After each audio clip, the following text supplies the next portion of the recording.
नमस्कार दोस्तों, आज हम लोग जेपीएससी के पेपर 2 का जो अगला टॉपिक है झारखंड के आदिवासी, उसको समझने का प्रयास करेंगे। जैसा कि आप लोगों को पता है कि जेपीएससी पेपर 2 का ये दूसरा टॉपिक है और दूसरा टॉपिक का आदिवासी जो है वो दूसरा सब टॉपिक है और इससे मात्र एक प्रश्न पूछा जाएगा। आदिवासी आप जानते हैं कि कितना बड़ा टॉपिक है।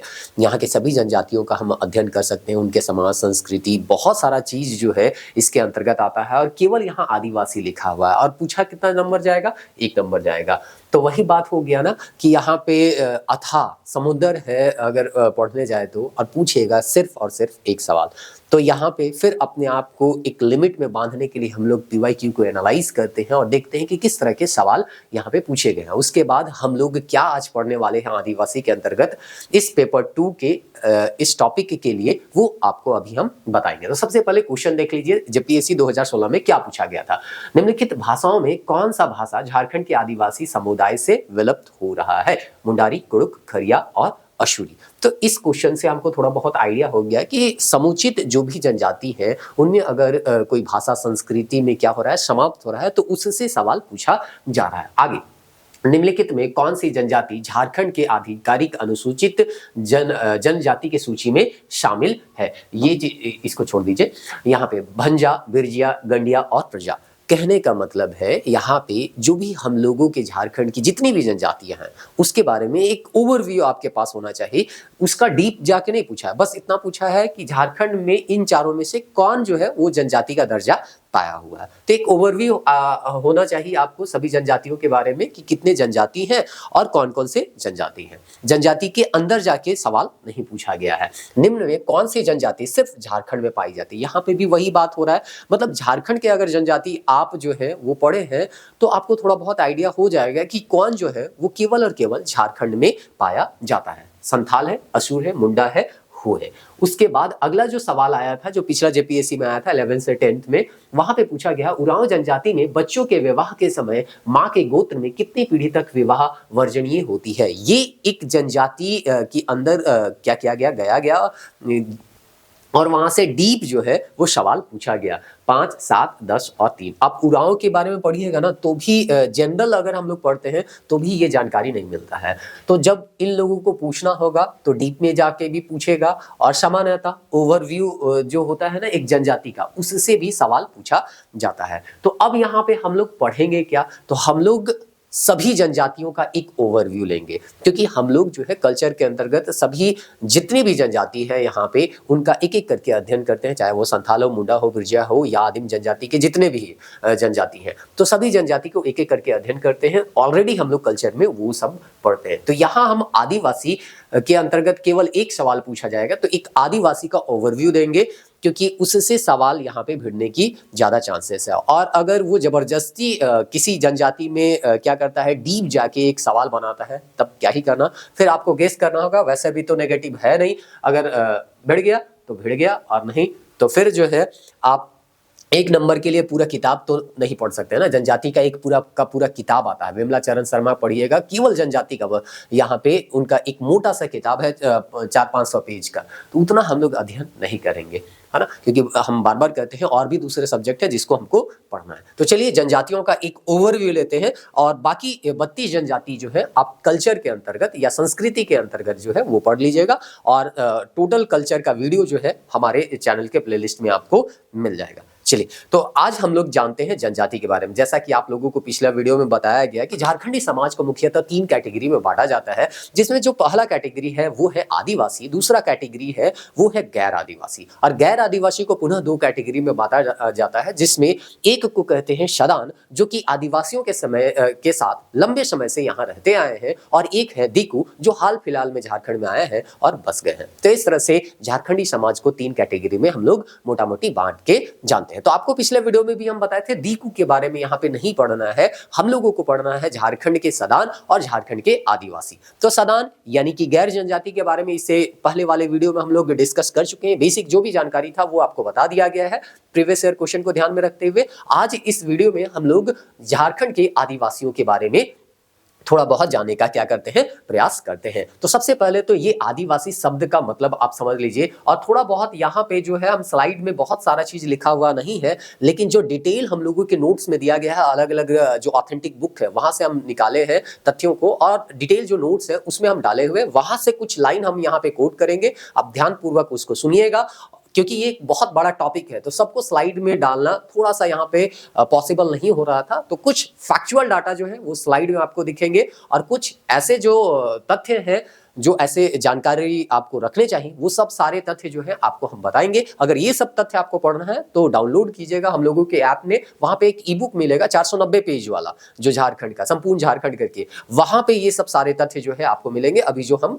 यहाँ पे बता रहे हैं। तो सबसे पहले यहाँ पे बताया गया है उस नोट्स में, या हम लोग नोट्स में बताने का प्रयास करते हैं कि जो आदिवासी है उसका अर्थ क्या है। आदिवासी का मतलब ही होता है आदिकाल से रहने वाले लोग। तो यहाँ पे जब हम कहते हैं आदिकाल से, यानी कि बहुत लंबे समय से या बहुत पहले से जो यहाँ लोग रह रहे हैं, उसे हम लोग आदिवासी कर रहे हैं। लेकिन अगर आप सभी आदिवासियों का अध्ययन कीजिएगा तो आपको पता चलेगा कहीं ना कहीं सभी जो आदिवासी है बाहर से ही आए हुए हैं। आपको बताया गया सबसे पहला शासन व्यवस्था हम लोग क्या पढ़े थे, मुंडा पढ़े थे।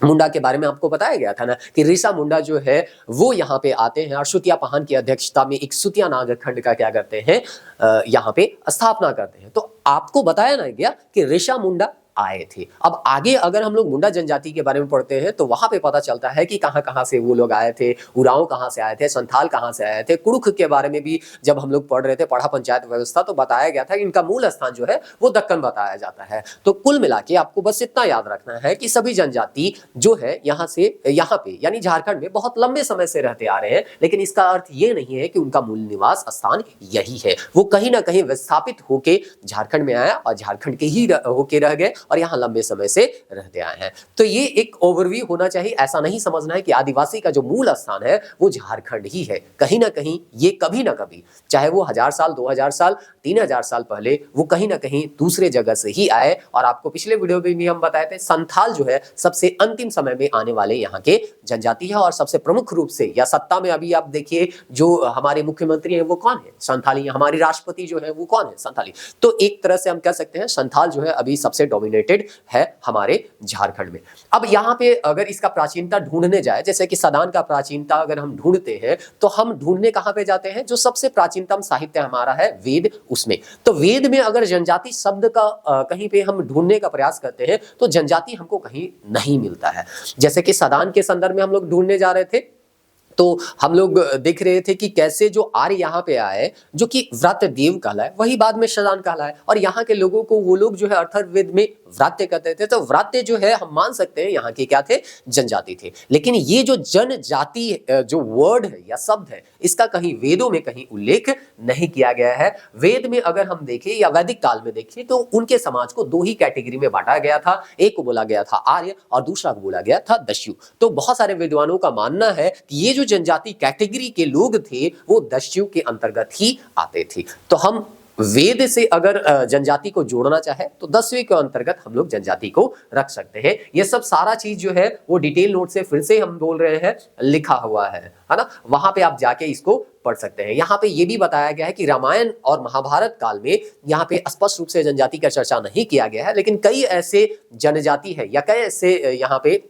जातियों का उल्लेख जो है हमको रामायण और महाभारत में देखने को मिलता है। जैसे कि असुर है, निषाद है, शबर है, पुलिंद है, कूल है, भील है, और जो है वो किरात है। शबरी का नाम आपको याद होगा कि राम जो है वो जंगल में जाते हैं तो शबरी जो है उनके इंतजार करती है और शबरी से उनका मुलाकात होते हैं। वो जो है बेर को चखती है और वो देती है राम को। तो ये जो है शबर जनजाति से ही संबंधित है। असुर जो है उस समय रक्ष कुल अलग होता था। असुर को उस समय क्या वैज्ञानिक माना जाता था। तो असुर भी जो है वो रामायण और महाभारत काल में हमको देखने को मिलता है। तो इस तरह से कई ऐसे जनजातियां हैं जो रामायण और महाभारत काल में उल्लेखित हैं, लेकिन इन्हें जनजाति के तौर पे नहीं जाना जाता था।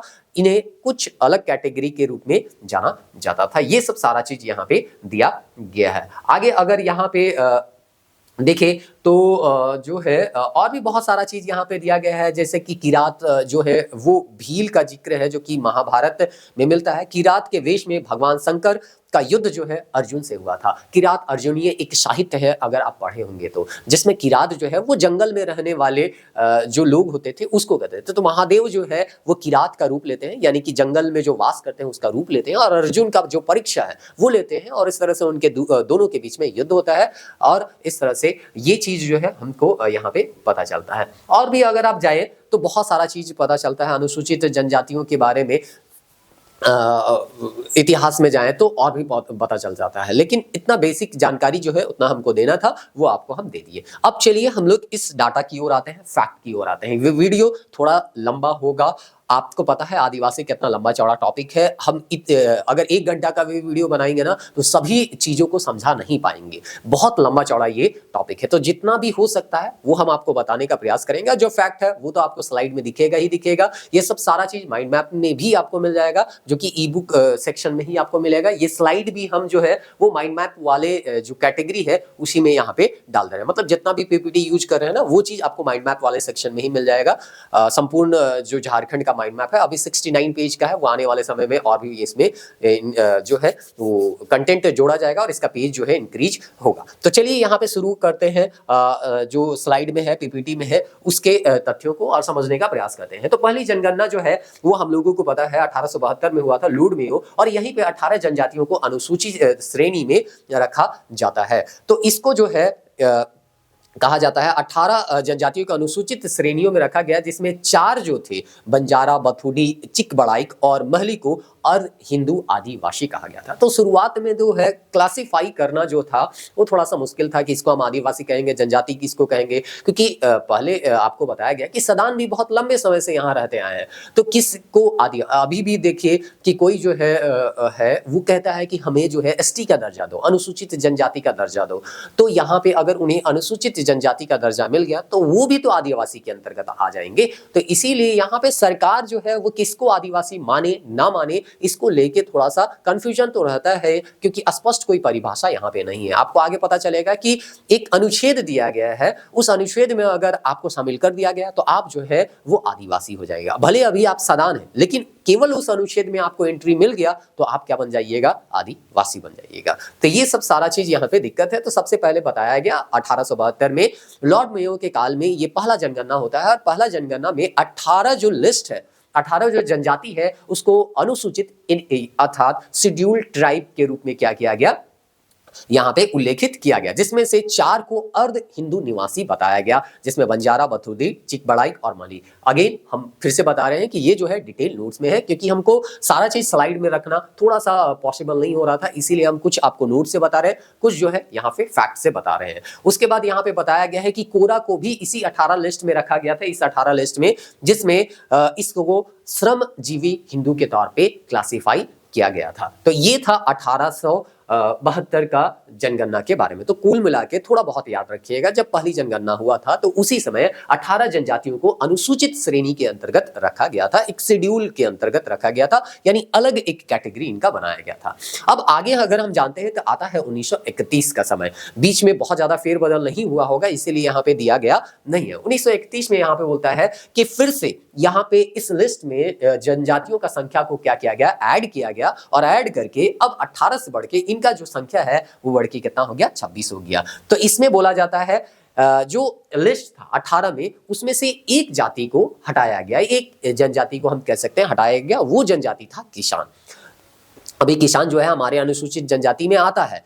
अभी आप चीजों को समझिए कि अभी जो है वर्तमान समय का बात नहीं हो रहा है, ये बात हो रहा है 1872 का, ये बात हो रहा है 1831 का। तो इस 18 लिस्ट में एक किसान जो था वो भी शामिल था, लेकिन 1831 में इस किसान को क्या कर दिया गया, निकाल दिया गया, और 5 को नए को क्या कर दिया गया, शामिल कर दिया गया।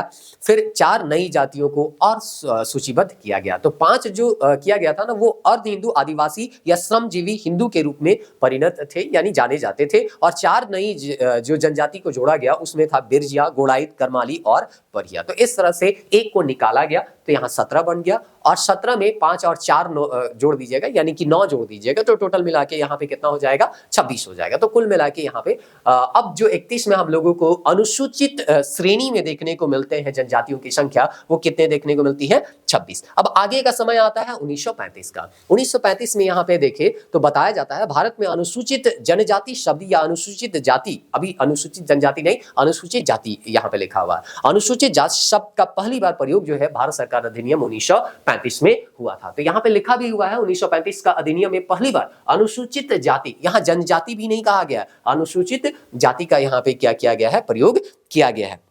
कहा जाता है यह अधिनियम की अनुसूची 341 में शामिल जातियों का उल्लेख करता है। भारतीय संविधान के अनुसूचित जाति समुदाय को सुरक्षित रखा है।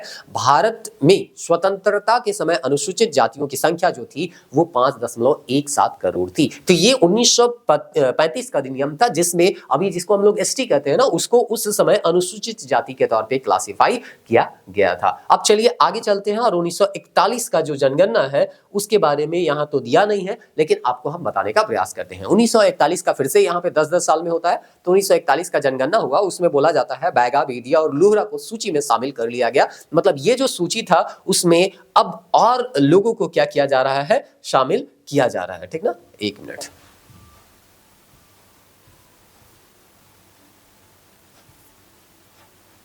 हाँ, यहाँ पे जो लिस्ट था उसमें और लोगों को क्या किया जा रहा है? शामिल किया जा रहा है। उसमें नाम दिया गया है बैगा, बेदिया और लोहरा। साथ ही बंजारा को यहाँ से निरस्त कर दिया गया और किसान जो हटा दिया गया था, किसान जो हटा दिया गया था, यहाँ 18 लिस्ट से हटा के यहाँ 26 लिस्ट अभी बताया था ना, माइनस किया गया था, यहाँ माइनस करके 17 बनाया गया था, फिर 9 जोड़ दिया गया था। तो पुनः किसान को फिर से 1941 में जोड़ दिया जाता है और उसके बाद 1956 में बंजारा को पुनः इस सूची में शामिल कर दिया जाता है। जो 41 में हटा दिया गया था बंजारा को, है ना, उसको 1956 में फिर से क्या कर दिया जाता है? जारी कर दिया, मतलब उसको लिस्ट में डाल दिया जाता है।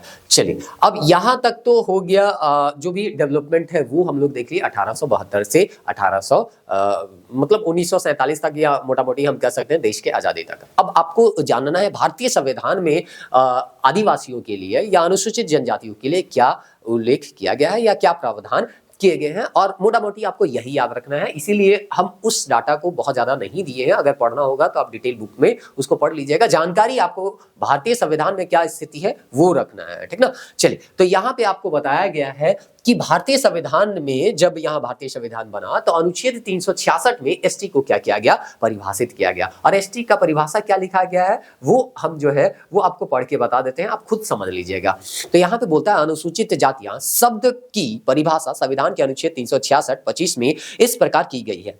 ऐसी जनजाति या जनजाति समुदाय या इन जातियों और जनजातीय समुदायों का भाग या उनके समूह के रूप में जिन्हें इस संविधान के उद्देश्य के लिए अनुच्छेद 342 में अनुसूचित जनजातियां माना गया है या अनुच्छेद 342 में अनुसूचित जनजातियों के विनिर्देशन के मामले में अनुसरण किए जाने की प्रक्रिया निर्धारित की गई है, उसे हम लोग अनुसूचित जनजाति कहते हैं। कुल मिला के बस आपको ये समझना है, अगर हम वही बोले ना कि आज आप अगर 342 के इस अनुच्छेद 342 में जो एसटी का लिस्ट है उसमें आपका नाम नहीं है, आपके जाति का नाम नहीं है, तो आप जो है वो अनुसूचित जनजाति नहीं होइएगा। लेकिन अगर कल को शामिल कर दिया जाएगा तो आप तुरंत जो है वो अनुसूचित जनजाति के अंतर्गत आ जाइएगा। तो इसका जो है हार्ड एंड फास्ट कोई रूल नहीं है, यहाँ बस यही बताया गया है कि जिसका उल्लेख अनुच्छेद 342 में हुआ है वही अनुसूचित जनजाति है, बाकी लोग अनुसूचित जनजाति नहीं है। पूरे देश में कहा जाता है लगभग, यहाँ पे डाटा दिया गया है, इसी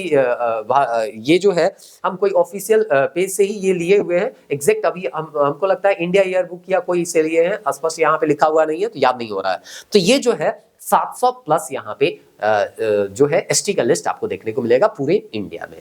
तो इंडिया में 700 प्लस है, तो उनमें से कुछ जो है वो झारखंड में आपको देखने को मिलेंगे। इसी के बारे में हम लोगों को क्या करना है, यहाँ पे पढ़ना है। तो याद रखिएगा अनुच्छेद 366 जो है वो अनुसूचित जनजाति को परिभाषित करता है। परिभाषा में बस यही बताता है कि जिसका उल्लेख 342 में हुआ है वही यहाँ की जनजाति है, और 342 जो है वहां पे लिस्ट दिया गया है सारे एसटी जनजातियों का, यानी शेड्यूल्ड कास्ट जनजातियों का। अब इस एसटी में जोड़ा इस लिस्ट में कौन किसी जनजाति को जोड़ सकता है, तो यहाँ पे आप देख पा रहे होंगे अनुच्छेद 342 में ही बताया गया। अनुच्छेद 342(1) में बताया जाता है कि अगर किसी को इस लिस्ट में सूची में जोड़ना है तो राज्यपाल परामर्श करेंगे, क्योंकि कोई भी जनजाति होगा वो तो किसी एक स्टेट में रह रहा होगा, तो किसी एक स्टेट में रहने वाले जाति को अगर अनुसूचित जाति का दर्जा देना है, जैसे झारखंड में कुर्मी का अभी आप लोग सुन रहे होंगे, तो कुर्मी को अगर जनजाति के रूप में क्लासिफाई करना है तो राज्यपाल जो है वो राष्ट्रपति को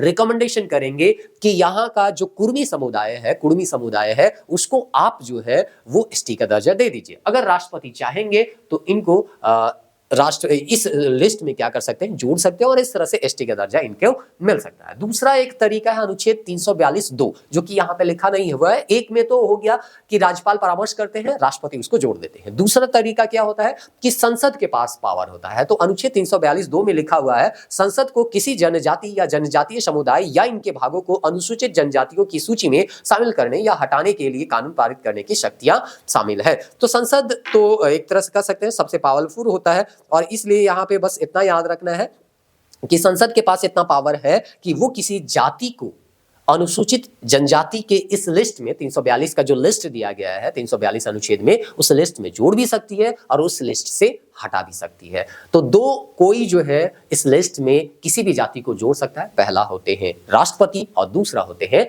संसद होता है। संसद में हम जानते हैं लोकसभा, राज्यसभा और राष्ट्रपति तीनों मिलते हैं। और राष्ट्रपति तो अगर जोड़ रहे हैं तो वो जो प्रधानमंत्री होंगे या कैबिनेट होंगे उनके सलाह से ही किसी जाति को क्या कर सकते हैं, अनुसूचित जनजाति के कैटेगरी में क्लासिफाई कर सकते हैं या उस लिस्ट में इसको जोड़ सकते हैं। अब चलिए यहाँ पे इसको समझने के बाद आगे हम लोग देखते हैं कि यहाँ पे अगला जो कैटेगरी है आदिवासी का ही है या अनुसूचित जनजाति का ही है, वो अगला कौन सा कैटेगरी है? तो अगला एक कैटेगरी है जिसको हम लोग बोलते हैं आदिम जनजाति का कैटेगरी, जिसको शॉर्ट फॉर्म में बोला जाता है पीवीटीजीज, यानी कि पर्टिकुलरली वनरेबल ट्राइब ग्रुप्स। मतलब ये आदिवासी में भी ऐसे ग्रुप हैं जो कि बहुत प्राचीन काल से रहते आ रहे हैं या इसका इतिहास जो है वो बहुत पुराना रहा है। तो इस तरह से यहाँ पे अगर टोटल देखा जाए आदिम जनजातियों की संख्या तो जो है वो अभी रिसेंट डाटा तो हम नहीं देखे हैं, लेकिन पुराना जो ऑथेंटिक नोट से यहाँ पे हम बनाए हैं वहां पे दिया गया था 75। इकोनॉमिक सर्वे या हो सकता है इंडिया ईयर बुक से ही हम ये बनाए होंगे, स्क्रीनशॉट डिटेल नोट्स में डाला हुआ है,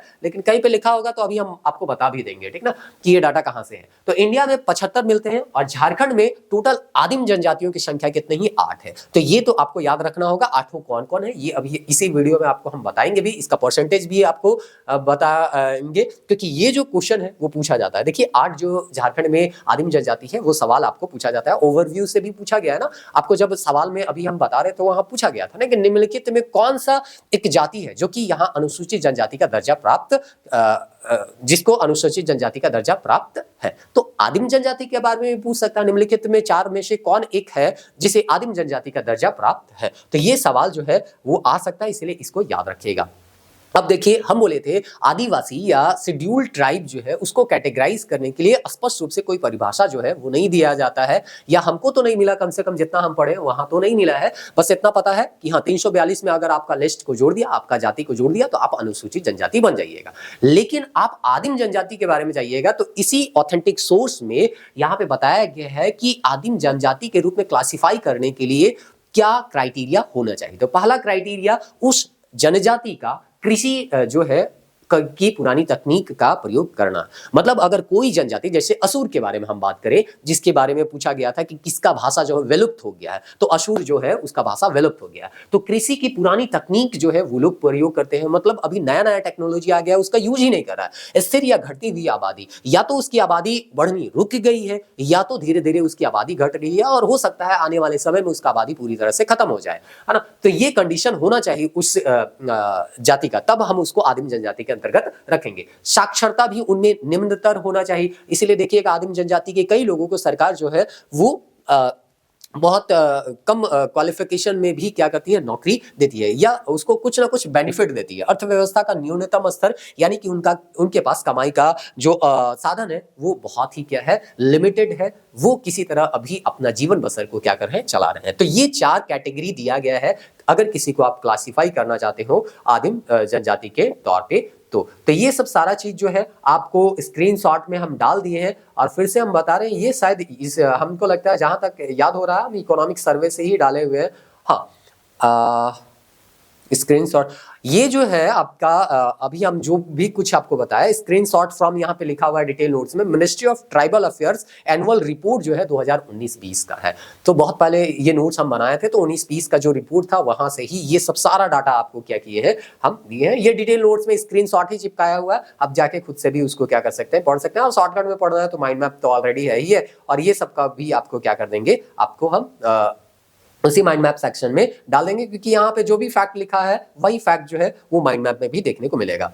अब ये सब जो है डाटा अभी आपको हम बता रहे हैं वो गूगल में गाइड बुक में यहाँ वहाँ क्या होगा, मिलेगा। तो चलिए अब यहाँ पे जाते हैं। ये वार्षिक मतलब उनका एनुअल रिपोर्ट से नहीं लिया गया है, ये जनरल आपको कहीं पे भी मिल जाएगा, गूगल कीजिएगा तो पता चलेगा एसटी का अनुपात कहाँ है, कहाँ ज्यादा कहाँ कम है ना, कहाँ नहीं मिलते हैं। ये सब चीज जो है वो कभी कभी सवाल में आपको देखने को मिल जाएगा। तो सबसे पहले यहाँ पे देखते हैं कि अगर शेड्यूल्ड ट्राइब अगर भारत के बारे में बात करें तो सबसे ज्यादा कहां परसेंटेज इसका मिलता है।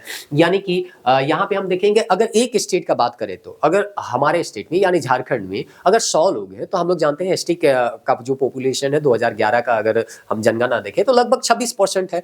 तो 100 में से 26 लोग जो है वो एसटी के अंतर्गत आते हैं। तो उसी तरह से अगर आप लक्षद्वीप जाइएगा तो लक्षद्वीप में 100 में से लगभग 49.8, तो ये तो चलिए ठीक है परसेंटेज है, लेकिन मोटा मोटी आप मान सकते हैं लगभग 100 में से 95 लोग जो है वो किस कैटेगरी के लोग मिलेंगे, एसटी कैटेगरी के लोग। यहाँ मैप में गलती से यहाँ पे लक्षद्वीप यहाँ दिखा दिया, लक्षद्वीप आपको पता है यहाँ पे है, और ये जो नागालैंड है वो इधर आपका देखने को मिलेगा। तो थोड़ा सा गड़बड़ हो जाता है कभी कभी एआई वाला ये पीपीटी में, इसीलिए बहुत ज्यादा इसमें ध्यान नहीं देना है। ये जो है आपको थोड़ा सा संभल के पढ़ना है, इसीलिए हम प्रोवाइड नहीं करेंगे, सोच रहे थे ये पीपीटी, लेकिन फिर भी एक आध दो जगह ही मिस्टेक होता है, वो आप समझ जाइएगा। वीडियो तो देख ही रहे हैं तो उम्मीद करते हैं मिस्टेक नहीं होगा।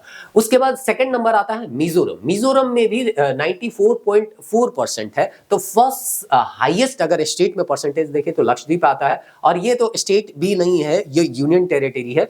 तो यूनियन टेरिटरी स्टेट दोनों मिला के, और नहीं तो अगर केवल स्टेट पूछेगा तो स्टेट जो है वो मिजोरम आता है। फिर नागालैंड जो आता है वो 86.5% आता है। मेघालय जो आता है वो 86.1% आता है। तो ये तो हो गया इंडिया का बात। अब यहाँ पे लोएस्ट हम बात करते हैं, जो हाईएस्ट है उसके बाद लोएस्ट। तो यूपी में आप जाइएगा तो एसटी का पॉपुलेशन मात्र 0.6 मिलेगा। तो सबसे कम जो है पॉपुलेशन एसटी का वो यूपी में है। तमिलनाडु, फिर से यहाँ पे मैप जो है वो झारखंड को दिखा दिया। तमिलनाडु जो है वो आपको यहाँ देखने को मिलेगा, यहाँ पे देखने को मिलेगा, ठीक है ना। तो ये तमिलनाडु हो गया। तो इस तरह से यहाँ में 1.1% है, बिहार में 1.3% है, बिहार जो है यहाँ पे आपको दिखने को मिलेगा। केरला जो है वो जो है 1.5% है, और झारखंड जो है जो कि यहाँ पे है वो है 26 कितना परसेंट, 2%। तो इस तरह से झारखंड का अगर हम देखें रैंकिंग, तो रैंकिंग में अगर हम देखेंगे तो अच्छा रैंकिंग यहाँ पे नहीं बताया अभी, जो है वो केवल जो है वो पॉपुलेशन के आधार पर रैंकिंग टोटल क्या किया है बताया है। अभी स्टेट वाइज अगर देखें तो 26.2% यहाँ पे दिया है। अब यहाँ पे हम देखेंगे कि पॉपुलेशन के हिसाब से, मतलब अगर गिने पूरे भारत देश में 100 अगर एसटी है, पहले क्या होता था राज्य में 100 एसटी है तो कितने एसटी है ये हम देखते थे। अब देश में अगर 100 एसटी है तो देश में अगर 100 एसटी है ना, तो अकेले 14 एसटी जो है या 14.7 जो है वो केवल कहाँ मिलेंगे, आपको एमपी में मिलेंगे। 10.1 जो है वो महाराष्ट्र में मिलेंगे, और उड़ीसा में 9.2 मिलेगा। तो उम्मीद करते हैं दोनों में अंतर समझ पा रहे होंगे। एक जो होता है वो केवल स्टेट के बारे में बात कर रहा था, जो कि इससे पहले पढ़ रहे थे, यानी लक्षद्वीप यूनियन टेरिटरी है। 100 लोग अगर लक्षद्वीप में है तो लगभग वहां पे 95 लोग जो है वो एसटी कैटेगरी में आते हैं। अब यहाँ पे क्या बोल रहा है, अगर 100 लोग पूरे भारत देश में है तो अकेले 14 जो लोग हैं वो कहां पे आपको मिलेंगे, एमपी में मिलेंगे। तो उम्मीद करते हैं ये बात आपको समझ में आ गया होगा। अब झारखंड के बारे में बात करते हैं तो झारखंड जो है अगर पूरे भारत के संदर्भ में देखें, अगर 100 व्यक्ति है तो 8.3 यानी कि लगभग 8 व्यक्ति आपको एसटी कहां मिलेंगे, भारत में। और अगर झारखंड में अगर हम बात करें 100 व्यक्ति हैं तो 100 में से 26 लोग जो है वो क्या है, एसटी है। दोनों में अंतर समझ पा रहे हैं ना, उम्मीद करते हैं समझ लिए होंगे, ठीक ना। अब रैंक यहां पे देखें तो ये 6th रैंक में आता है, यानी कि 100 में से अगर 8 आदमी आपको कहां पे मिल रहा है, 8 एसटी जो है वो झारखंड मिल रहा है। तो इस तरह से रैंकिंग अगर हम देखें तो इसका 6th आता है, और फर्स्ट रैंक जो है आता है वो किसका आता है, एमपी में, क्योंकि पूरे भारत में सबसे ज्यादा एसटी पॉपुलेशन आपको कहां देखने को मिलेंगे, एमपी में ही देखने को मिलेंगे। तो इस तरह से उम्मीद करते हैं ये फैक्ट जो है आपको समझ में आ गया होगा। आगे देखते हैं सबसे अधिक एसटी समुदाय जो है अगर देखें तो यहाँ पे आपको 62 देखने को मिलेगा, जो कि झारखंड में अभी 32 हम लोग पढ़ते आ रहे थे, अभी उसमें क्या हुआ है, इंक्रीज हुआ है। वो लास्ट में अभी हम बताएंगे कितना इंक्रीज हुआ है कि नहीं हुआ है, ठीक ना। अब यहाँ पे कुछ ऐसे भी स्टेट है जिसमें 0% क्या है, एसटी है। हाँ, विस्थापित होकर वहां पे गए होंगे, काम करने गए होंगे, वो अलग बात है, लेकिन एसटी का दर्जा उसमें किसी को नहीं दिया गया है। पंजाब है, चंडीगढ़ है, दिल्ली है, पुदुचेरी है और हरियाणा है। यहाँ पे एसटी का दर्जा जो है या एसटी जो पॉपुलेशन है वो 0% क्या करता है, देता है। अब आगे हम यहाँ पे देखते हैं तो आगे दिया गया है लिटरेसी रेट यानी साक्षरता दर। अब झारखंड के बारे में अगर हम देखें तो झारखंड का टोटल जो साक्षरता दर ये पूछा जा सकता है, 2011 की जनगणना के अनुसार है 66.4% है। मेल अगर देखिए तो 76.8% है और फीमेल जो है 55.4% है। एसटी का अगर यहाँ पे देखिए तो झारखंड में एसटी पॉपुलेशन का जो परसेंटेज है, लिटरेसी रेट है वो 57.1% है, मेल में 68.2% है और फीमेल में 46.2% है। तो इसीलिए हम एक ओवरव्यू बता रहे हैं कि पूरे आदिवासियों में कितने शिक्षित लोग हैं, कौन नहीं है, क्या है, ये चीज है। डिटेल में तो पढ़ने जाइएगा तो बहुत सारा चीज पढ़ने को मिलेगा ही मिलेगा। अब यहाँ पे अगर हम पूरे झारखंड का सोशल कंपोजिशन देखें, ये सब इकोनॉमिक सर्वे से डाटा लिया गया है। ये सब जो डाटा लिया है इकोनॉमिक सर्वे से लिया गया है, ठीक ना। हम बार बार कहते हैं कि ज्यादातर डाटा हमको अगर ऑथेंटिक सोर्स से मिल रहा है तो हम वहीं से उठाने का प्रयास करते हैं। गाइड बुक से अगर कहीं पे नहीं मिल रहा है तभी हम जाते हैं और वहां से आपको डाटा देते हैं, नहीं तो आपको ऑथेंटिक बुक से ही डाटा दिया जाता है। ऑथर अदर्स जो है वो 43% है, माइनॉरिटीज जो है वो 19% है, एससी का पॉपुलेशन 12% दिया गया है और एसटी का पॉपुलेशन ऑन एन एवरेज कितना है, लगभग 26% है, जो कि पूछा भी गया है। अब यहाँ पे 24 जो एसटी है पहले के अनुसार वो एसटी का यहाँ पे लिस्ट दिया गया था, लेकिन गोल गोल यहाँ पे घुमा के पूरा लिस्ट दिया गया है, तो आपको नाम पता नहीं चल रहा होगा। बस यहाँ पे दिख रहा है कोल और कवर करके है। तो कोल जो है वो 32वां जनजाति के तौर पे जोड़ा गया था और 31वां जनजाति के तौर पे जो जोड़ा गया था वो आपका जोड़ा गया था क्या, कवर करके यहाँ पे दिया गया है। अब यहाँ पे 24 जनजाति जो है पहले जो था, अभी बाद में जो जोड़ा जाएगा इकोनॉमिक सर्वे में क्या दिया था वो हम बता देंगे आपको, ठीक ना। तो वो जो है आपको एक बार हम पढ़ रहे हैं, आप खुद से देख लीजिएगा, कोई भी किताब में कोई भी किताब लीजिएगा तो ये जो जनजाति है उसका नाम आपको मिल जाएगा। बंजारा है, बैगा है, कोरा है, गोंड है, खरिया है, हो है, मुंडा है, उरांव है, संथाल है, किसान है, खोंड है, खरवार है, करमाली है, फिर है घोड़ाइत है, चिकबड़ाइत है, फिर है लोहरा है, महली है, भूमिज है, बेदिया है, बथुड़ी है, चेरो है और भूमिज है। तो इस तरह से ये जो जनजाति है और कंवर और ये कोल है, जो कि कोल को 32वां जनजाति के तौर पे जोड़ा गया था और कंवर जो है वो 31वां जनजाति के तौर पे 2003 में इसको क्या किया गया है, जोड़ा गया है। तो चलिए अब यहाँ पे हम लोग आगे जाते हैं और देखते हैं इन जनजातियों की भाषा। आदिम जनजाति भी पहले देख लीजिए, ये तो जाति हो गए और आदिम जनजाति जो है उसका संख्या जो है वो भी मिल जाएगा। चलिए ठीक है, आगे का स्लाइड में है तो यहाँ पे ही अभी इसके बारे में थोड़ा सा क्या कर लेते हैं, देख लेते हैं। तो यहाँ पे दिया है जनजातीय भाषाएं को अगर हम बातें तो जनजातीय भाषाओं को हम लोग कितने कैटेगरी में बांटते हैं, दो कैटेगरी में बांटते हैं। एक को ऑस्ट्रो-एशियाटिक कैटेगरी में रखते हैं और दूसरे को रखते हैं किसमें, द्रविड़ियन। और ये जब हम मुंडा के बारे में पढ़ा रहे थे तो बताए भी थे। तो इस तरह से जनजातीय भारतीय भाषाएं को गियर्सन के अनुसार दो कैटेगरी में बांटा गया है, एक है ऑस्ट्रो-एशियाटिक और दूसरा है द्रविड़। और प्रजातीय दृष्टिकोण से सभी जनजाति जो है वो प्रोटो ऑस्ट्रेलियाइड में आते हैं। हम बताए थे कि जितने भी जनजाति हैं सभी के सभी प्रोटो ऑस्ट्रेलियाइड के अंतर्गत आते हैं। तो प्रजातीय अध्ययन के अनुसार झारखंड की प्रोटो ऑस्ट्रेलियाइड जो है वो आता है, ये पीवाईक्यू है यानी कि पूछा गया है। और इसी प्रोटो ऑस्ट्रेलियाइड को अर्थात इन्हीं जनजातियों को दो कैटेगरी में, दो भाषाई कैटेगरी में बांटते हैं, जिसमें एक भाषा वाला जो होता है वो ऑस्ट्रो-एशियाटिक कहलाता है और दूसरा है द्रविड़ियन। तो द्रविड़ियन के अंतर्गत आता है मालतो, जो कि सौरिया पहाड़िया माल पहाड़िया का भाषा है और ये पूछा गया है, पीवाईक्यू है। और कुड़ुक जो उरांव है ये भी पूछा गया है, द्रविड़ियन के अंतर्गत आता है। और बाकी जितने भी जनजातीय भाषाएं हैं वो ऑस्ट्रो-एशियाटिक में आते हैं, तो आप इसको याद रखिएगा। असुरी के बारे में यहाँ पे क्वेश्चन पूछा गया था कि असुरी भाषा जो है वो झारखंड के आदिवासी समुदाय का है, भाषा है, जो कि अब विलुप्त हो गया है या अब लगभग विलुप्त होने की कगार में पहुंच गया है। तो ये जो है आपका जनजातीय भाषाएं थी, इसी चीज को यहाँ पे समराइज किया गया है। अभी टाइम कम है इसीलिए यहाँ पे हम इन सारे चीजों को अभी नहीं पढ़ रहे हैं। आगे हम लोग देखते हैं आदिवासी में सबसे ज्यादा आदिवासी झारखंड में अगर कोई है तो कौन है? संथाल। अभी हम बोले थे कि सबसे ज्यादा डोमिनेंट भी जो है वो कौन लोग है? संथाल लोग ही हैं। अगर आप यहाँ के प्रधानमंत्री के सॉरी राष्ट्रपति देखे तो कौन है? संथाल है। सीएम देखे तो कौन है? संथाल ही है। और इस तरह से सबसे ज्यादा पॉपुलेशन भी कहाँ देखने को मिलेगा? किसका देखने को मिलेगा? संथालों का। और सबसे लास्ट में भी कौन आए थे? संथाल ही आए थे। तो 34% है, याद रखिएगा, PYQ है। अर्थात पूछा गया है। उरांव जो है वो सेकंड नंबर में आते हैं। आपको पूछा जा सकता है झारखंड की दूसरी सबसे बड़ी जनजाति जो है पॉपुलेशन के दृष्टिकोण से वो कौन है? तो उरांव है, 20% है। मुंडा लगभग 15% है और हो जो है वो 10% है। तो आपको याद रखना है कम से कम टॉप 4 जनजातियों का परसेंटेज, है ना। तो ये आपका ये हो गया। अब हम लोग आदिम जनजाति की ओर चलते हैं। आदिम जनजाति में यहाँ पे दिया गया है माल पहाड़िया जो है वो कितना परसेंट है? तो वो जो है आपका 46% है। यहाँ पे थोड़ा सा सभी जनजाति को देना चाहिए था, लेकिन थोड़ा सा यहाँ पे मिस्टेक हो गया AI वाला में।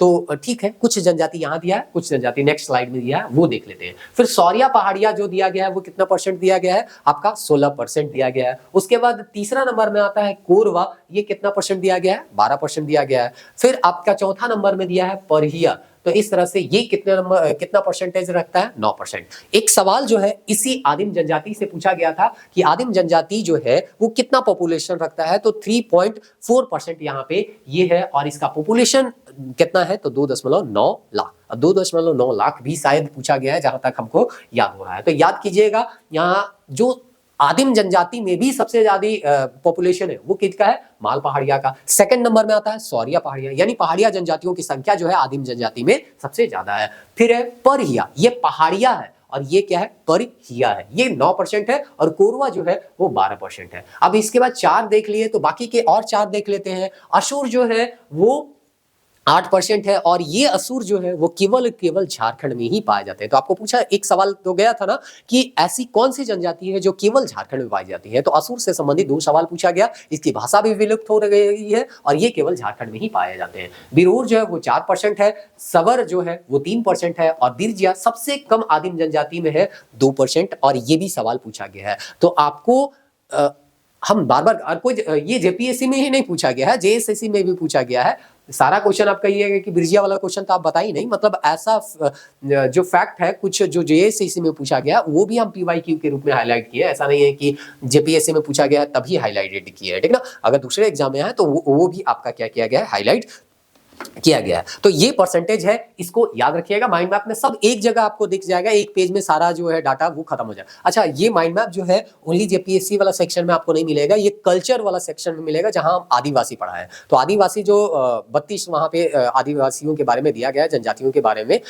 तो 32 जनजाति को शुरू करने से पहले उसका एक ओवरव्यू हम दिए हैं। उसी ओवरव्यू में ये सब सारा चीज आपको मिल जाएगा, जो कि 1-2 पेज में सबको हम समराइज किए हैं। अब यहाँ पे इससे भी सवाल पूछा गया है, जो कि ललिता प्रसाद विद्यार्थी जो है क्लासिफाई की है जनजातियों को। पहला है हंटर गैदर्ड, यानी कि शिकारी संग्रहकर्ता। तो हम लोग शुरुआत में देखे थे कि जब अथर्ववेद का उल्लेख या अथर्ववेद को हम लोग देखते हैं तो पता चलता है यहाँ के लोग जो है वो व्रात्य कहलाते थे और ये लोग जो है शिकारी संग्रहकर्ता थे, यानी कि शिकार करते थे और इधर उधर घूम के अपना जीवन बसर करते थे। और इन्हीं को शिक्षित दीक्षित करने के लिए आर्य यहाँ पे आए हैं। तो अभी वर्तमान रूप में अगर देखा जाए ललिता प्रसाद विद्यार्थी, और इनका नाम पूछ के ही सवाल में पूछा गया कि ललिता प्रसाद विद्यार्थी के अंतर्गत या इसके अनुसार झारखंड की अभी कौन वर्तमान जनजाति है जो कि हंटर गैदर यानी शिकारी संग्रहकर्ता के अंतर्गत आती है? तो बिरहोर है, कोरवा है और हिलकड़ी है, जिसमें दो जो अथी है वो जनजाति जो है वो पूछा जा चुका है।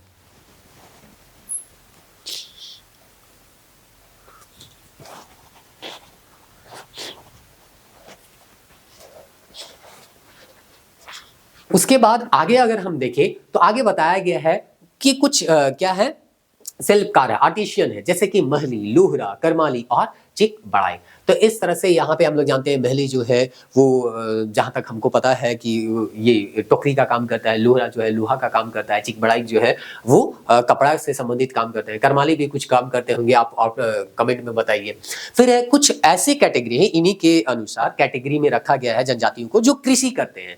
जैसे कि संथाल है, संथाल को बसाया भी गया था पहाड़िया जनजाति के ऑप्शन में। यहाँ पे हम लोग देख रहे थे अंग्रेज जो है वो चाह रहे थे कि कोई ऐसा सेटल्ड एग्रीकल्चर करे ताकि उससे हम लोगों को टैक्स मिले, क्योंकि पहाड़िया जनजाति लोग खेती नहीं करते थे। बाद में उनको भी खेती सिखाया गया। तो संथाल हो गया, मुंडा हो गया, उरांव हो गया, हो गया, भूमिज हो गया, ये लोग जो है सेटल्ड एग्रीकल्चर करते हैं। कुछ लोग जो है शिफ्टिंग एग्रीकल्चर, झूम कृषि करते हैं, जिसमें नाम आता है सौरिया पहाड़िया का। तो ये ललिता प्रसाद विद्यार्थी के अनुसार इसको क्या किया गया है, क्लासिफाई किया गया है। कुछ एसटी जो है अपने आप को सदान मानते हैं, मतलब उनको एसटी कैटेगरी में अभी रखा गया है, एसटी का दर्जा प्राप्त है, अनुच्छेद 342 के लिस्ट में वो आते हैं, लेकिन फिर भी वो लोग अपने आप को क्या मानते हैं, सदान मानते हैं। तो उनका लिस्ट में किनका किनका नाम है देख लीजिए। बिरजिया है, चिकबड़ाई के गोड़ाई थे, करमाली है, लोहरा है, महली है और किसान और खोड।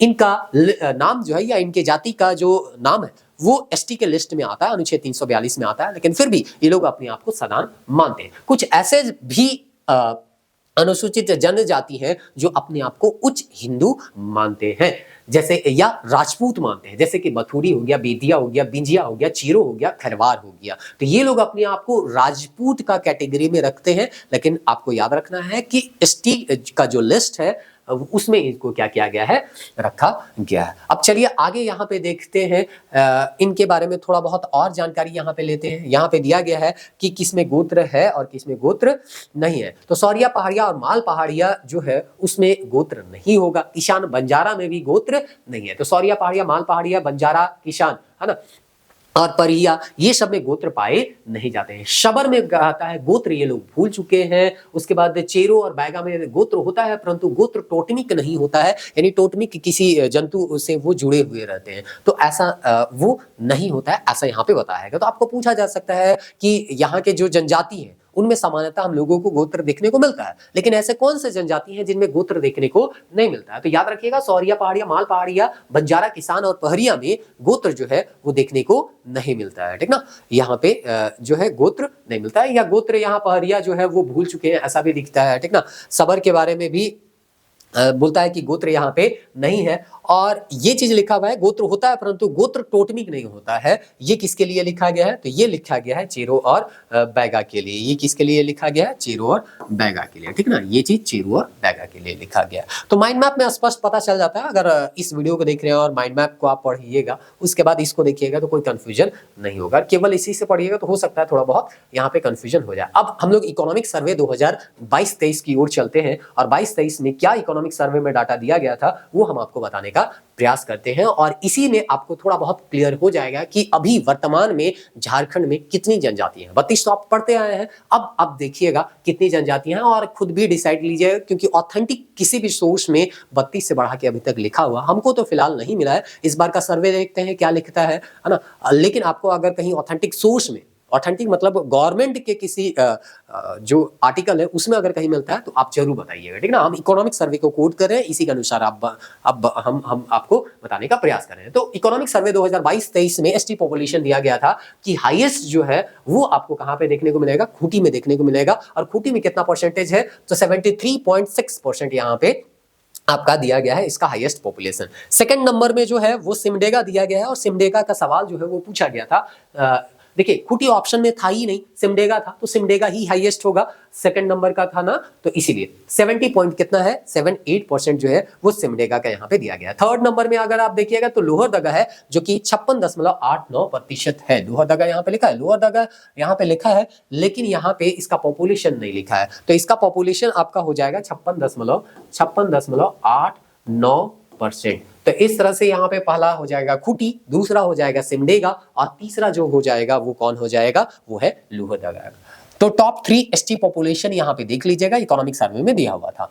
अब यहाँ पे लोएस्ट हम देखते हैं कि सबसे कम कहाँ है, तो कोडरमा जो है उसमें दिया गया है 0.96%, और ये सवाल पूछा गया है। सेकंड में यहाँ पे दिया गया है चतरा, जो कि 4.37% जो है वो पॉपुलेशन है, और थर्ड में जो दिया गया है गिरिडीह, जिसमें 9.74% है। तो ये जो है 3 लोएस्ट थे और 3 हाईएस्ट थे, इकोनॉमिक सर्वे में दिया गया था। अब यहाँ पे जो है कुछ जनजातियों को क्या किया गया, जोड़ा गया है एसटी कैटेगरी में। New communities in ST list, मतलब कुछ ऐसे कम्युनिटीज हैं जिसको एसटी की लिस्ट में क्या किया गया है, जोड़ा गया, और ये इकोनॉमिक सर्वे में दिया गया था। तो इकोनॉमिक सर्वे में यहाँ पे बताया गया था कि एक यहाँ अमेंडमेंट होता है the constitutional SC and ST order amendment act 2022। उसमें बोलता है तमाड़िया को क्या किया गया, ST कैटेगरी में रखा गया और राउत को ST कैटेगरी में रखा गया। तो तमाड़िया अगर देखिएगा तो वो मुंडा के अंतर्गत ही आ जाते हैं, तो हम जो है 32 के 32 ही रखेंगे, बढ़ाएंगे नहीं, क्योंकि मुंडा तो ऑलरेडी गिन चुके हैं। मुंडा के अंतर्गत ही कौन आता है, तमाड़िया, तमाड़ क्षेत्र आप सुने होंगे, है ना। फिर राउत जो है वो कवर के अंतर्गत आता है। अब राउत कवर के अंतर्गत आ रहा है तो कवर तो ऑलरेडी गिन चुके हैं, तो राउत को नहीं गिनेंगे, तो इसमें भी हमारा लिस्ट जो है वो 32 से 33 नहीं होता है। अब यहाँ पे दिया है पुराण दिया है और पाठ बंदी दिया है। तो पुराण और पाटबंदी यहाँ पे दिया है। उसके बाद जो यहाँ पे थोड़ा सा यहाँ पे मिस्टेक यहाँ पे ये लोग किया है, यहाँ पे वही होता है AI में थोड़ा सा यहाँ पे क्या हो जाता है, मिस्टेक होता है। तो जो है पुराण और पाटबंदी है। पुराण और पाटबंदी अगर आप यहाँ पे देखिएगा तो ये जो है किसी भी जनजाति के कैटेगरी में नहीं आता है। लेकिन जहां तक बहुत सारे लोग बताए हैं कि पुराण जो है वो किसी जनजाति के अंतर्गत नहीं आता है, और पाटबंदी जो है वो शायद जो है वो किसके अंतर्गत आता है, खेरवार के अंतर्गत आता है। लेकिन हम स्पष्ट नहीं बता रहे हैं क्योंकि ऑथेंटिक कहीं पे लिखा हुआ हमको मिला नहीं है, हम शायद में बात कर रहे हैं, ठीक ना। तो आप देख लीजिएगा खेरवार के बारे में, है ना, ये सॉरी ये पाटबंदी के बारे में कि पाटबंदी ओरिजिनली में खेरवार के अंतर्गत आता है या नहीं, या किसी दूसरे जनजाति के अंतर्गत आता है कि नहीं। तो देखिए बाकी जितने भी अभी लिस्ट आपको हम बताएंगे वो किसी न किसी जनजाति के अंतर्गत आते हैं, जैसे कि तमाड़िया मुंडा के अंतर्गत आ गया, राउत कवर के अंतर्गत आ गया, पुराण तो किसी के अंतर्गत नहीं आया है, इसलिए 32 के बाद इसको हम जोड़ सकते हैं अलग से 33। पाटबंदी हमको नहीं मिला है, लेकिन ज्यादातर लोग जो है अलग अलग लोग जो है इसको किसी एक कैटेगरी में रखे हैं। और खेरवार के अंतर्गत कौन कौन आता है, देशवाड़ी। यहाँ पे थोड़ा सा ठीक से नहीं लिखा है इसलिए कंफ्यूजन हो सकता है, हम आपको माइंड मैप में भी होगा तो दिखा देंगे, ठीक ना। देशवाड़ी है, गौंजू है, दौलतबंदी है, फिर है मजाई है, और खेरी है, और भोगता है। भोगता को पहले SC लिस्ट में रखा गया था, अब SC से इसको किस में कर दिया गया है, ST में कर दिया गया है। तो पाटबंदी आप देख लीजिएगा, ये किसी एक जो 32 कैटेगरी है ना जनजातियों का, उसमें किसी में एक में आता है कि नहीं आता है। पुराण तो कहीं नहीं आता है, ये स्पष्ट लिखा हुआ, ये बहुत सारे लोग यहाँ पे बताए भी हैं, लेकिन वही चीज हम बोल रहे हैं कि ऑथेंटिक यहाँ पे सोर्स हमको नहीं मिला है, तो इसीलिए हम कोट नहीं कर रहे हैं अपने तरफ से। हम आपको बता दे रहे हैं कि ज्यादातर लोग अभी मानते हैं कि झारखंड में जनजातियों की जो संख्या है वो कितना है, 33 है, और 33वां जो जनजाति है वो कौन है, पुराण यहाँ पे है। बाकी जितने भी ST आपको इकोनॉमिक सर्वे से हम कोट करके बताएं, जितने भी अभी यहाँ पे जाति हैं जिसको ST लिस्ट में कैटेगराइज किया गया है, वो ऑलरेडी किसी न किसी जनजाति के अंतर्गत ही आते हैं। जैसे कि ये आपको दिया गया गौंजू जो है, दौलतबंदी, मजिया है, खेरी है, भोगता है, ये सब किसके अंतर्गत आते हैं, खिरवार के अंतर्गत। राउत किसके अंतर्गत आता है, तो ये कवर के अंतर्गत। और तमाड़िया किसके अंतर्गत आता है, तो मुंडा के अंतर्गत है, ठीक ना। ST भोगता जो है वो SC से क्या किया गया है, ST में क्लासिफाई किया गया है। तो ये चीज जो है आपका यहाँ पे दिया गया था। इसी को यहाँ पे लास्ट में जो है वो समराइज किया गया है कि संथाल जो है 34% होता है, उरांव जो है वो कितना, उरांव जो है वो कितना है, 20% है, मुंडा जो है 15%, 10% है। ये जो है खुटी जो है उसमें सबसे हाईएस्ट है, सिमडेगा सेकंड हाईएस्ट है, लोअर दगा थर्ड हाईएस्ट है, लोएस्ट में अगर देखिएगा तो कोडरमा है, चतरा है, गिरिडीह है, बिरहोर में शिकारी संग्रह करता है, महली जो है शिल्पकार है, संथाल मुंडा अस्थायी कृषक है। विशिष्ट पहचान असुर जनजाति केवल झारखंड में ही है। सौरिया और माल पहाड़िया के गोत्र प्रथा नहीं होती है। नए संवैधानिक संशोधन 2022 में भोगता को SC से ST में रखा गया। तमाड़िया, गजू जैसे कई समुदायों को ST सूची में शामिल किया गया है। ये लिखा गया है। PVTVs के बारे में, PVTGs के बारे में बताया गया है। कुल ST जनसंख्या का 3.4% है, इसमें माल पहाड़िया 46% और सौरिया पहाड़िया 16% यहाँ पे दिया गया है। तो इस तरह से ये स्लाइड दिया गया है। इसका बहुत ज्यादा हमारे मतलब तो यहाँ पे है नहीं, क्योंकि हम जो है वो बोलते हैं कि माइंड मैप से आप क्या कर लीजिए, यहाँ पे पढ़ लीजिए। अब चलिए यहाँ पे एक और छोटा सा टॉपिक है युवागिरी, उसको भी हम लोग क्या कर देते हैं, फटाफट यहाँ पे देख लेते हैं। तो युवागिरी आप लोग पढ़ते होंगे जनजाति में, तो हम लोग सब जनजाति का एक ही जगह युवागिरी को पढ़ लेते हैं। घोटुल जो है वो संथाल और गोंड में कहा जाता है, गोंड में गोटल भी कहा जाता है, धुमकुड़िया उरांव जनजाति में कहा जाता है, और गिती ओड़ा जो है मुंडा और हो और बिरहोर और असुर जनजाति में कहा जाता है। तो पूछा जा सकता है कि युवागिरी जो है गोटुल वो कहाँ कहा जाता है, किस जनजाति में, तो संथाल और गोंड में कहा जाता है। धुमकुड़िया पूछेगा तो उरांव बता दीजिएगा, गितियो पूछेगा तो खड़िया बता दीजिएगा, कोड़वाहा पूछेगा तो सौरिया पहाड़िया बता दीजिएगा। और किसमें नहीं पाया जाता है ये किताब में स्पष्ट लिखा जाता है, खेरवार, भूमिज और किसान और कुरा में। हो सकता है जिसका नहीं बताया गया है आपका ये क्या कहते हैं, युवागिरी।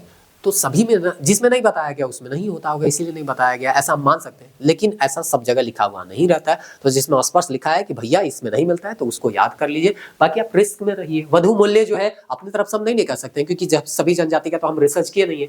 वधु मूल्य अगर देखिएगा तो पूर्ण जो है वो संथाल और कोरा में पूर्ण कहा जाता है, मैली में पूर्ण टका कहा जाता है, किसान में डाली कहा जाता है, बिंजिया में डाली कटारी कहा जाता है, मुंडा में डाली टका भी कहा जाता है और गोनोंग भी कहा जाता है, बेदिया और असुर में भी डाली टका कहा जाता है। तो वधु मूल्य जानते हैं आप लोग जो है कि यहाँ पे आदिवासियों में दहेज का प्रथा से उल्टा है। यहाँ पे जो है पुरुषों को ही क्या करना पड़ता है, वधु पक्ष को पैसा या कुछ थोड़ा बहुत कुछ देना पड़ता है, तो वही वधु मूल्य के तौर पे जाना जाता है। गुणोंग जो है वो हो जनजाति का, ये पूछा भी गया है। शुकदाम जो है वो कवर का है, गुणोंग करके यहाँ पे दिया है, चिक बड़ाई का है, पोटे जो है वो कोल का है, फिर है गिनीटिंग करके है वो खड़िया का। आप कहिएगा कैसे याद होगा, लिस्ट आपको बाबू एक पेज में सब चीज दिया गया है, आप एक पेज को रटते रहिए, है ना, 2-3 बार दिखिएगा, बनाइएगा, टेस्ट आपको दिया गया है, आपने वो सब बनाइएगा, सब आपको याद होगा। पुजारी जो है वो पहान जो है अलग अलग जनजाति में किसके नाम से जाना जाता है, तो उरांव, मुंडा और करमाली में जो है पाहन कहते हैं, करमाली में कहीं कहीं नाया भी कहा जाता है, भूमिज में लाया कहा जाता है, संथाल में नायके कहा जाता है, खड़िया में कोला कहा जाता है, चेरो में गोसाई कहा जाता है।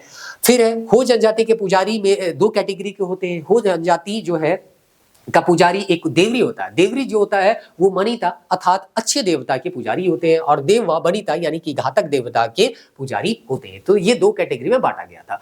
फिर है बैगा, अगर हम देखेंगे तो वो किस जनजाति के पुजारी हैं, खेरवार के, गोंड के, किसान के और बिंजिया के। गोड़ाइत जो है वो कवर, असुर और कोरबा के पुजारी है। चिक बड़ाई जो है पहरिया या जनजाति के पुजारी है, इसको पहाड़िया जनजाति में कहीं कहीं देवरा भी देखने को मिलता है। फिर अगर आप देखिएगा झूम कृषि, पूछा जाएगा ना कि झूम कृषि जो है वो झारखंड में कौन कौन जनजाति करते हैं और उसको किस किस नाम से जाना जाता है, ऐसा सवाल पूछ सकता है। तो खोड़ में जो झूम कृषि होता है उसको बोलते हैं पोड़चा। सौरिया पहाड़िया जो कि पूछा जा चुका है उसमें झूम कृषि जो होता है उसको बोलते हैं कुरुआ।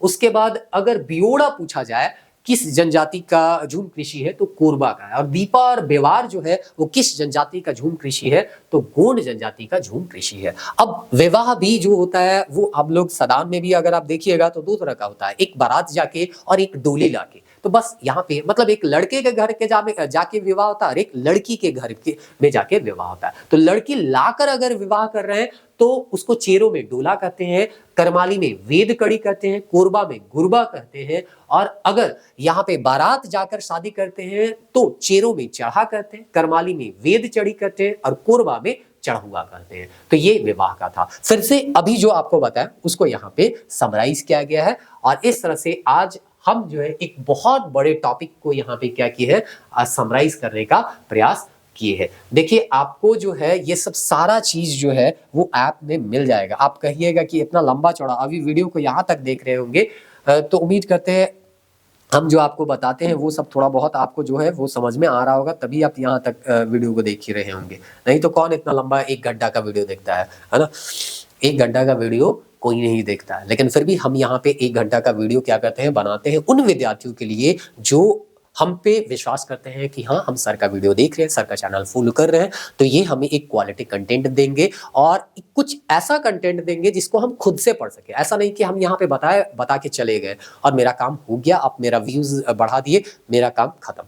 नहीं, हम वीडियो खत्म करने के बाद, लेक्चर खत्म करने के बाद इस बात का भी ध्यान रखते हैं कि आप उस वीडियो लेक्चर में जो भी कुछ बताया गया है उसे खुद से भी पढ़ सके, रिवाइज कर सके, क्योंकि ऐसा कोई भी टॉपिक नहीं है जिसे बिना रिवाइज किए हुए आप याद रख सकते हैं। ज्यादातर टॉपिक आप क्या हो जाइएगा, भूल जाइएगा। जो भी नए टॉपिक जो बचपन से पढ़ते आ रहे हैं वो सब का हम बात नहीं कर रहे हैं, लेकिन कुछ भी अगर हम नया पढ़ते हैं तो 1-2 बार पढ़ना पड़ता है, रिवाइज करना पड़ता है। और कोई आइंस्टाइन है जो एक ही बार पढ़ के आइंस्टाइन भी जो है नहीं कहेंगे, मतलब जो भी है, अगर कोई मेमोरी कार्ड के जैसा एक बार सुनता है छप जाता है, तो उस कैटेगरी में ज्यादातर विद्यार्थी जो है वो नहीं आते हैं, इसलिए हम उनको नहीं रखेंगे। चलिए, ऐप लगता है ये नेट कनेक्ट नहीं है इसीलिए खुल नहीं रहा है।